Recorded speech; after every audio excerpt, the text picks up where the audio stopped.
so I was like, great, great, great. Now I can continue on with trying to figure out where I am in this maturity model. So when I get to level 3, right? Now I've done my research. I know from a cybersecurity perspective with my information systems, we align to ISO 27001. I know from an AI usage perspective that my organization is delving into agentic AI. Um, we want to promote AI usage across the organization. So we're going to have a generative AI structure, right? Usage. Um, they've identified what's good, what's bad. And so we have partnered with um with some organizations that provide that shell, that ability to build those agents. And so now I can begin to build a governance framework, not only structured around my cybersecurity controls as it relates to other systems. I can begin to embed um, my AI governance under that umbrella. And that's really what what you want to do. It's not, oh, AI is over here by itself. It needs to have its own thing. It can. However, when you're thinking about security, right? The AI agents, what it does, what it touches, it functions a lot like the other information systems that you may have that process data, that store data. The the AI is going to have access to data. So what restrictions do I need to put around that? Do they mimic my other systems? And the AI agents themselves, how do I structure that? What population of those AI areas that I showed initially are in are we beginning to embed into our organization, into our infrastructure? Outlining and detailing all of that is that first stage of governance, of a governance structure. You want to make sure you have a good inventory of not only all your assets, all your systems, but include your artificial intelligence inventory as well as part of that asset inventory. And then you want to also make sure, just like you risk rank your systems, AI is just another line item as well. You want to risk rank that inventory. And then when working with vendors who supply the different avenues of AI that you will be using, vet them. Do your due diligence just like you would for a software provider. For someone providing a service or product, those AI companies would fall in that category as well. If you have a third-party risk management program, they are a part of that too. They don't have to be isolated into its own entity. However, you want to make sure that your governance structure is inclusive of not only your security controls for your other assets, but that also embodies your AI inventory as well. That way, you don't have to have these separate things when dealing with AI inventory. You can treat it just like you treat any other inventory. You just want to make sure the nuances dealing with the different stages of AI are factored in to your security posture. And then just like you may have certain third parties within a continuous monitoring loop, the AI third parties should be no different. They should be no different.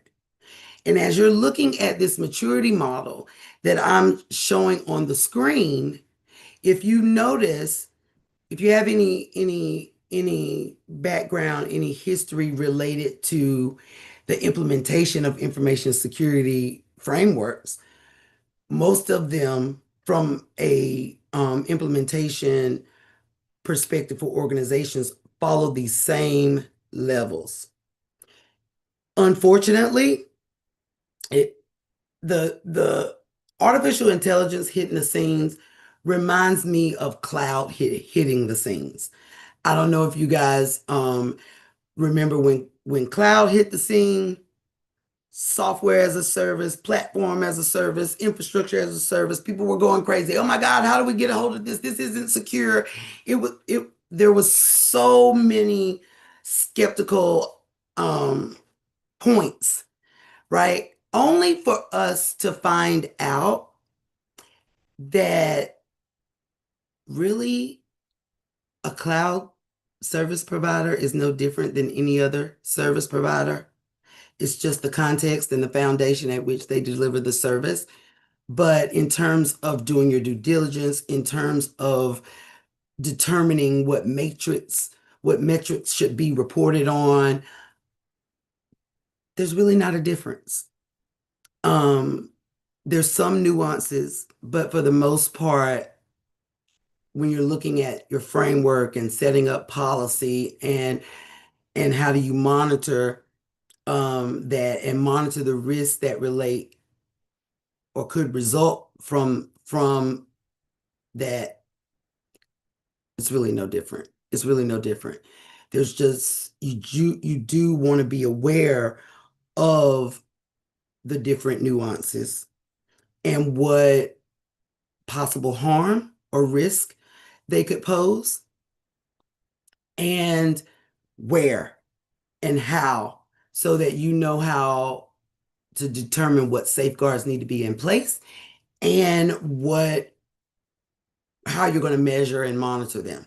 But if you look at levels 3 through 5, okay, that's where you start to see the maturity of securing AI begin. I'm going to demonstrate, I want to drill in a little bit more on those. So I have another graphic here that really gets into those levels because this is where the fun begins, right?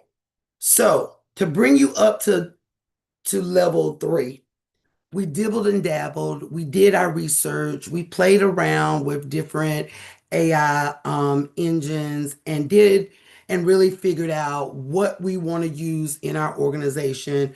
We did our due diligence, right? We did know, we did have enough sense to do that.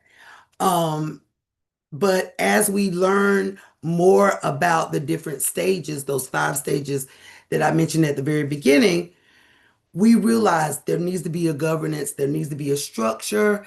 And it goes back to my question that when I got to level 2, that I asked myself, which is there a framework out there?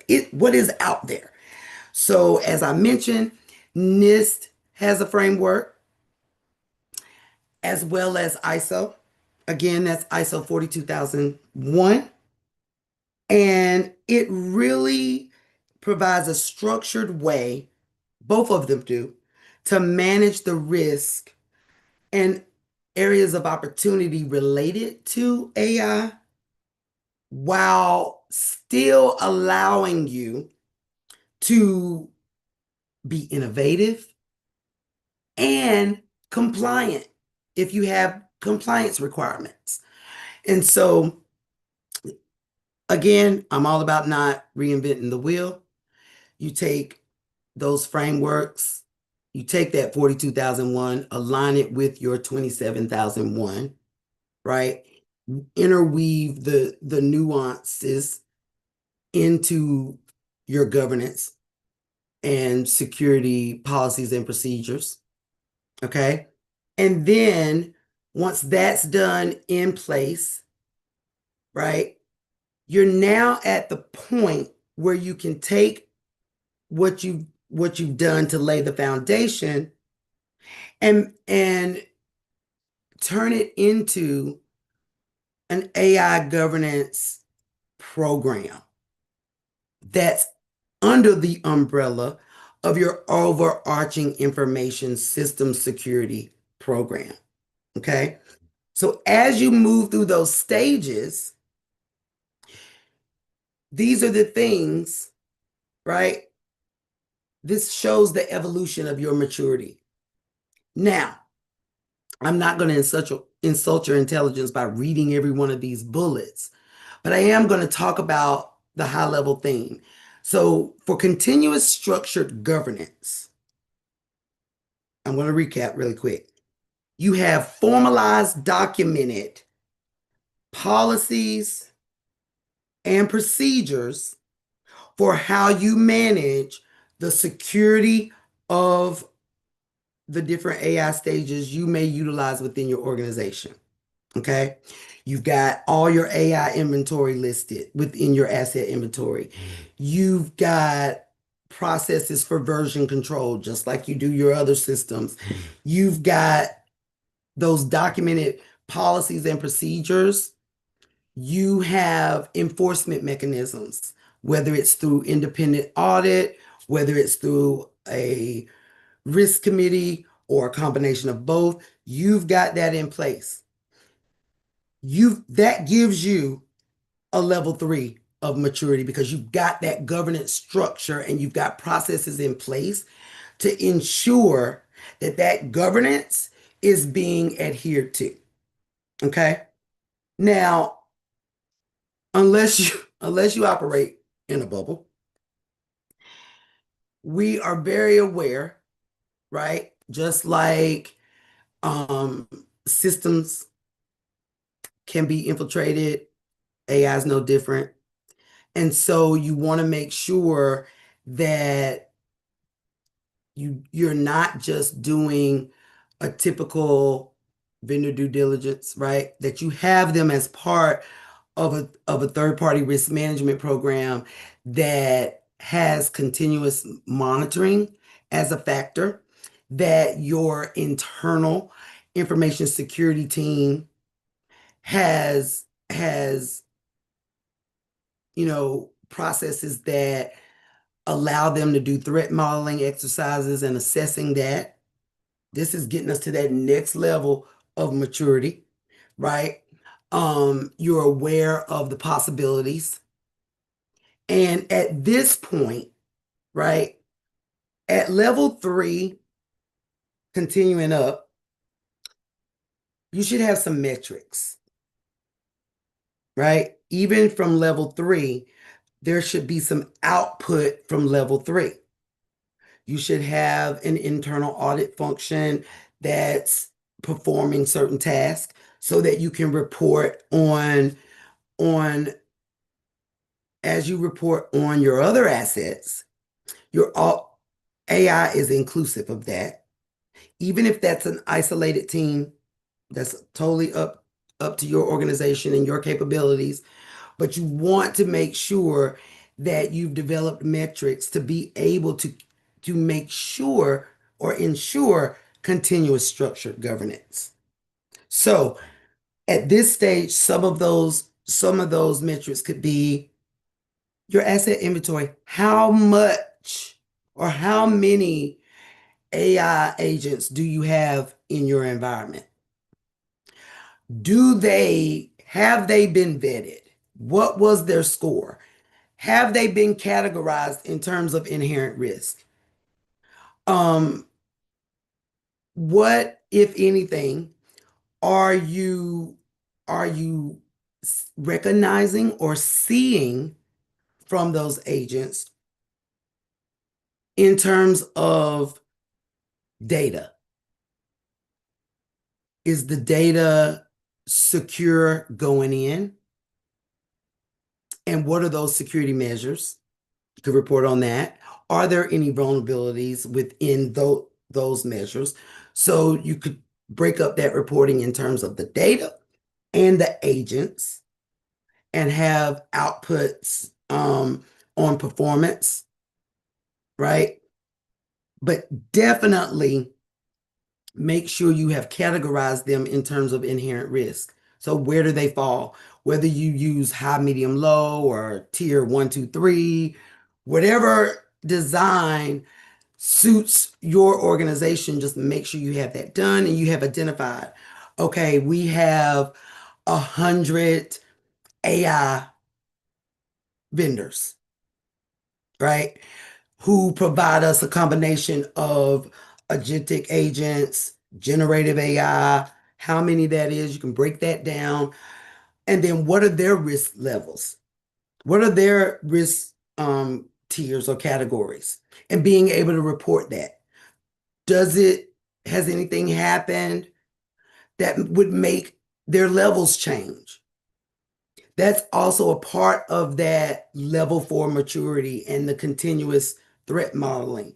So keeping a pulse on the threats that's being identified, the vulnerabilities that's being identified, making sure those AI vendors have mechanisms in place to ensure that updates are being made available as soon as they're released and tested. What is the cadence for that? How often does that happen? Those are things that you want to make sure you have a pulse on as well. And then reporting that to your risk committee, your risk board, leaders, whatever your process may be, but you want to make sure that you have a structured governance program, that you are aware that there could be adversaries. And so you've done that modeling that may continuously change. This isn't a one and done. It is based on your environment, based on what's going on, based on what MITRE frameworks and some of the other frameworks report out, that you have a formalized process in place so that modeling has a cadence and it's continuous and consistent. As you have solidified that, and that's an ongoing process. Fortunately and unfortunately, none of these attributes of each of these maturity levels is a one and done,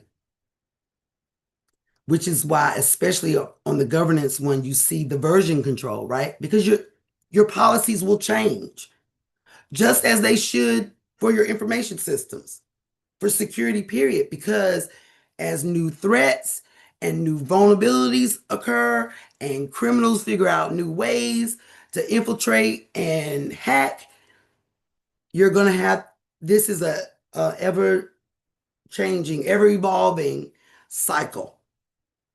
And so if I had thought about it, really, this shows maturity progression, but it happens in a circle because it's continuous. So I should have done a circle instead of the columns, but maybe I'll tweak it and change that. I got this from the same gentleman on LinkedIn. So I need to definitely tweak that. But those are the items you really want to look at and understand. And then let me just be very honest. Just like in cybersecurity, just like in third-party risk management, as well as your internal risk management, you never truly arrive because of the things that constantly happen. New threats, new vulnerabilities, um, new adversaries. So it truly is a continuous cycle.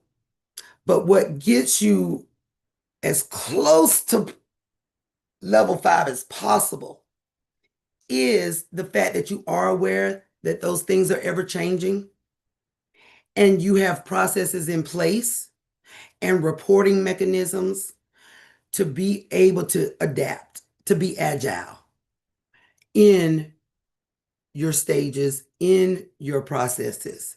And so those things are very important. Now I'm going to shift a little bit from the maturity to compliance. because I know, right, there's tons of regulations out there. There's tons of new regulations coming down the pike because of AI. And at the end of the day, if you can show alignment, like I was talking, taking the ISO 42001 and having your ISO 27001 or whatever security framework you use be the overarching umbrella and keeping those up to date, keeping your processes in a manner that demonstrates this maturity that I'm showing on the screen, compliance will come. I call it doing the right thing because it's the right thing to do, not doing the right thing because I got to check a box to make sure I'm compliant. Now, I do realize that's a tough cookie, especially for business folks. They know they got to be compliant. So typically, unfortunately, that's what drives us to do the things that I'm suggesting is we got to meet a mandate, or a client that said you have to do this if you want to do business with us. I get it. But at the end of the day, that still doesn't mean you can't structure things to be the right thing to do because it's the right thing to do. And if you do that, if you can show clear alignment to your frameworks, because auditors are familiar with those frameworks, they know the language when they see it. I used to be an auditor. I can tell you if I have an organization that says, oh, our security policies and practices align with ISO 27001, I know ISO 27001 because I've had to look at it so much. I'm a tad bit unique because I also supported a team that helped write some of those controls. Same with the Cloud Security Alliance, and Shared Assessments, which is the leader of the third-party risk management framework, wrote those controls as well. And so I know the language. I know the language. I can instantly look at a policy document, look at a process document, and tell if it truly aligns and if your policy is in a way that is enforceable and your process matches the ability to enforce that policy. I can see that. I'm not the only one. Most auditors who have any length of time and experience can do that. So not only do you want to make sure you're talking the talk, you want to make sure you're walking the walk. Reporting your metrics also tell a story. Not only do they tell a story to the business, they also tell a story to the regulators, to the auditors.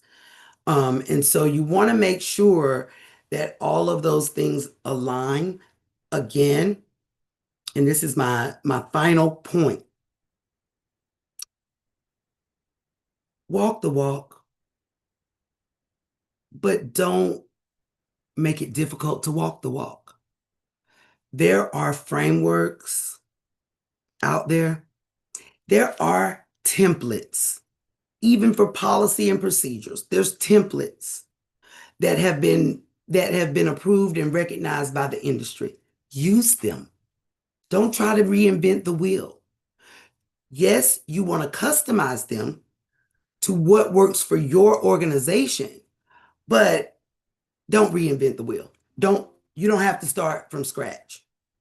Also, if you make you if you ensure that you stay in close alignment with your frameworks, they have bodies that write those frameworks. They have research teams that know what regs are coming down the pike. Because if you look, even like in all the ISO documents, there's a mapping to other frameworks and certain standards. Let them do the work. And if you keep alignment closely with the frameworks you say you are aligned with, they do the hard part for you. So again, don't try to reinvent the wheel. I want to leave you with that. And utilize the resources that the industry has provided for us. And with that, that's what I want to leave you with. Again, if you have any questions or concerns, let's open it up and talk about it. Thank you so much, Angela, for that insightful session. And now the Q&A session has started, so make sure that you're connecting with Angela directly by asking her questions. And also make sure to follow Angela on the LinkedIn. I'm also sharing her LinkedIn profile. Now let's see if we're getting any questions.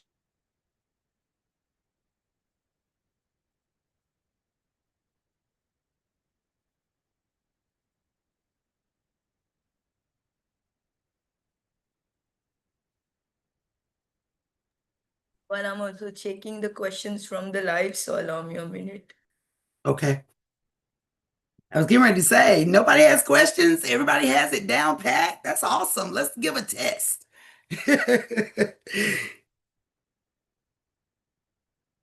And I apologize. That's the professor in me. So there you go.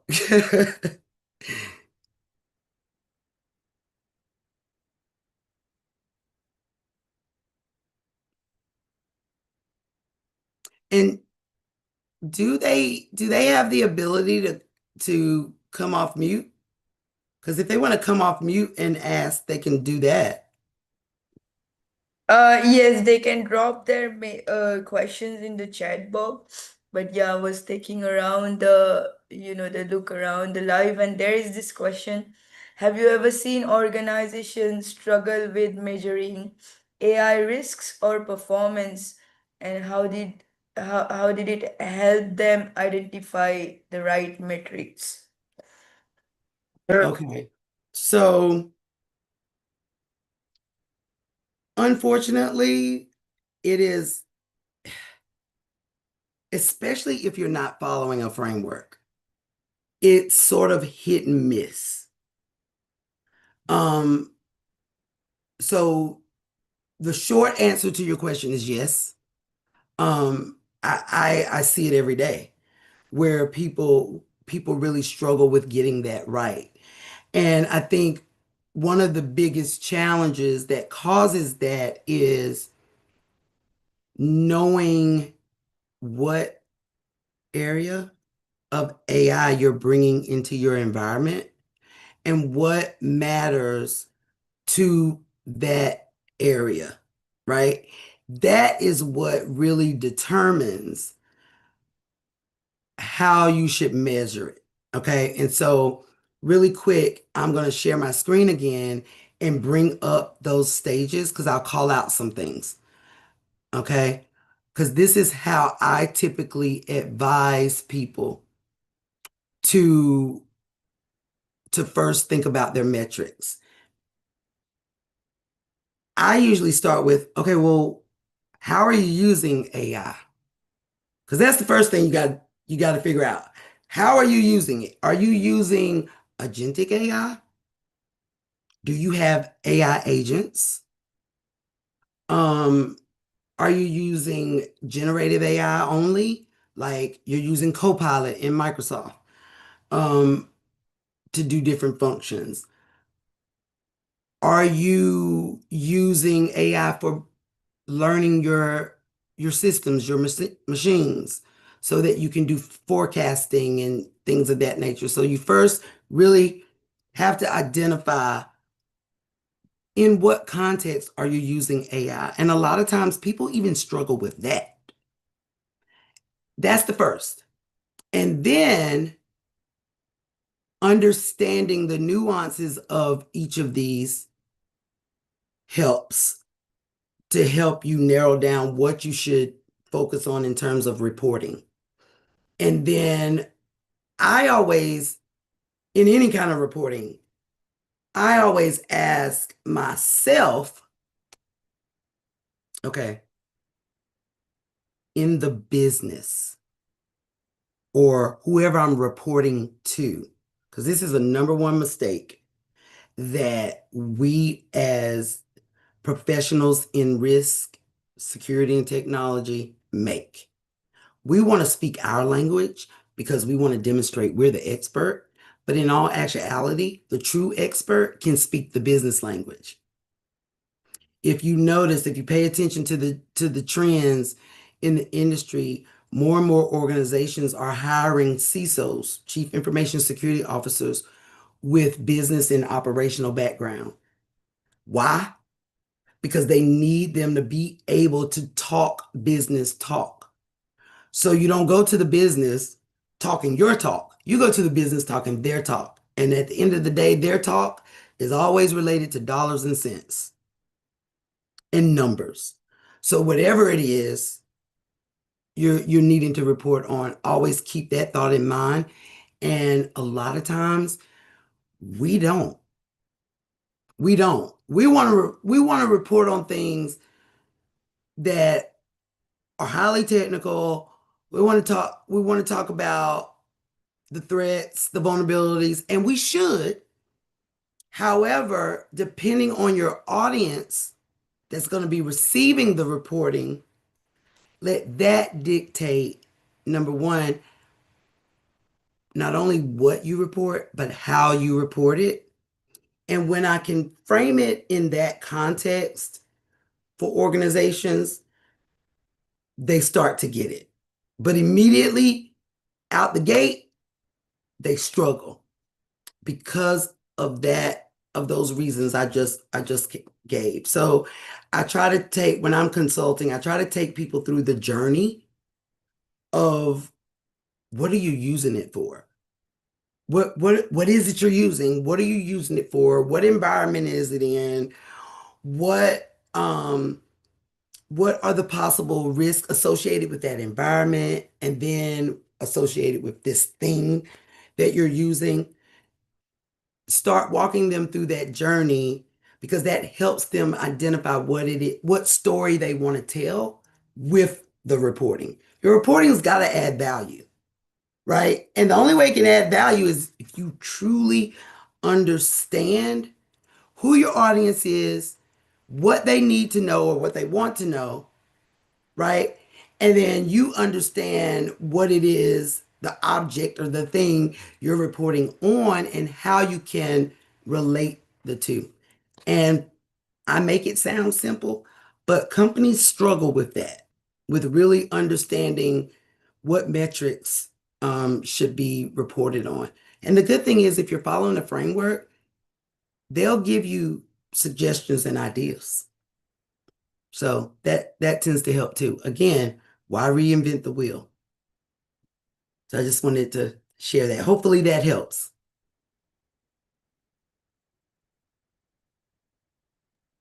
Thank you so much, Angela, for that insightful answer. We have other question here. Can you share an example where choosing the right governance metrics improved transparency or trust in an AI system? I think honestly, you could utilize any framework. You could utilize ISO's 42001 or NIST because, and I'll give you one example. You have a company who before today, let's say, did not have any restrictions around the usage of public Gen AI. Okay. And as they gain more knowledge, right, as they learn the risk associated with it, they began to put a governance in place around its usage. Okay. And so now your employees can't use public Gen AI. They can't access it via your network. And then next week, one of the Gen AI engines is breached. And people who have been using the Gen AI for business data is now compromised. They were able to infiltrate. Well, you just missed it because you put those restrictions in place and you have a governance structure. You already had your data locked down. So they weren't allowed to put certain types of data because you had it classified and flagged in your systems. Your data, you had it locked down, right? But you didn't have the usage of public Gen AI. So yeah, they could go out there, right? And they may have been part of that compromise, that incident, but your data wasn't affected and can't be via that agent. They aren't able to infiltrate that agent because you put that governance and that structure in place from utilizing that framework. So utilizing that methodology that I was talking about, where if you align to ISO 27001, you do want to take a look at ISO 42001 because that is the standard for governing AI risk, but you want it to be overarching, I mean, under the umbrella of your ISO security standards. That alone is huge. Huge. I will give you um, a statistic really, really quick because I spoke at a conference a couple of months ago, and the topic was AI. It's efficient, it's effective, but is it safe? And in that presentation, or as I was doing research for that presentation, rather, I found some numbers that were alarming. And it speaks to how how we struggle to know and understand the impact. It's like we see this brand new shiny toy and we want to play with it and we want to bring it home and we want to do all these things with it. Our creators, our creative juices, those employees that work in innovation and creating new things, got this new toy and they are just dying to make it work. But we didn't think about the security implications. And what I'm really promoting here is bring security to the table at the same time the innovative ideas are coming to the table, and do the research to see if there's frameworks, if anybody's reinvented the security wheel out there. Make sure that you really